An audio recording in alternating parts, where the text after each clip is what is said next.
Are only found on golf courses playing very bad golf, but these days they're very good at what they do, getting into other people's computers to access valuable information. Tonight, a professional hacker takes reporter Brian Seymour on a drive-by looting in suburban streets to demonstrate just how easy it is to steal personal information, bank account details, credit card numbers and more. I think they'll be stunned. They probably just don't realise. This man wants your cash, your whole life, and he can get it in a drive-by. Just driving around the suburbs with an antenna, ripping off people's bank accounts? Association successful. Oh no. And so once I get one up packet, I can replay that again and again, and that will allow me to crack the password. People haven't get paced with the technology. They see it as being too hard, too complex. They want their email, they want their Facebook. You're a hacker? What are most hackers after? Health records, photographs, bank details, credit cards. Get the lot in just a few minutes, and he'll do it while he's driving past your house. The black hat hackers are these guys who are still out there, you know, really playing with the systems and trying to see how they can beat the system. Hackers are divided into white hats and black hats, the good and the bad guys, who'll tap into your CV, job applications and all of your passwords for email, social networking sites. That's why today's thief is swapping his crowbar for a toolbar. So what are you doing now?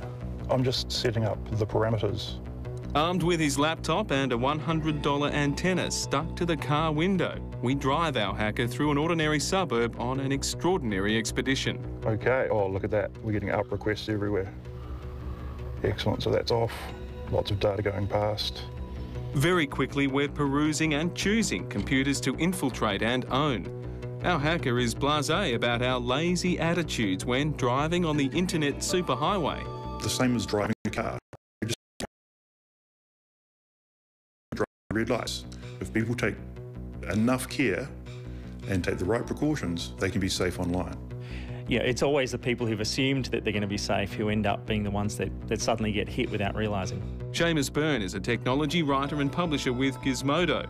He agrees most of us online are going in the wrong direction. A car is probably a good example. You know, you don't want to just leave the car and park it on the street and come back the next day.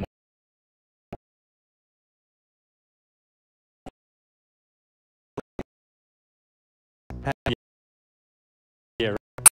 Common analogy. Why'd you come up with that? Well, I mean, I think of car even better than a house in that, you know, because it really is on the street and it's the kind of thing that regularly gets targeted, I guess. No more crashing through a window or picking a lock. Not when there's a digital lock to pick. So how big a problem is it? No one's certain how big the problem is because so much of it is not known about or reported. What we do know is that organised crime is moving off the street and online, where there's less risk and plenty of potential reward. It can be very tempting sometimes, especially when there's millions of dollars at stake. Our hacker has turned straight. He now helps legitimate companies keep guys like him out of their networks. But his latest project was as the anonymous source of information for a new book titled The Genesis Flaw. So the research that you go into it, you've got to write the scenes so you're going, wow, how did they do this? This is amazing. Author Louisa Larkin's tale of genetically modified food and the hacker who helped save the world was informed by the real-life hack attacks of this man. Some hackers are thieves and criminals. Some thieves and criminals are hackers. Can anyone do this?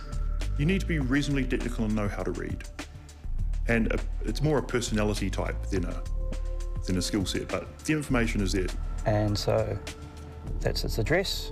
You can download tools from the internet, an entire CD of tools that you just run on your computer that will give you ways of breaking into websites, ways of breaking passwords, ways of breaking Wi-Fi, ways of attacking Bluetooth. Here's what you need to do now. Get antivirus protection, such as Norton or Kaspersky. Next, update your operating system and your applications, such as your word processor or your media player. Then, you can use intrusion detection software to see what nasties have been downloaded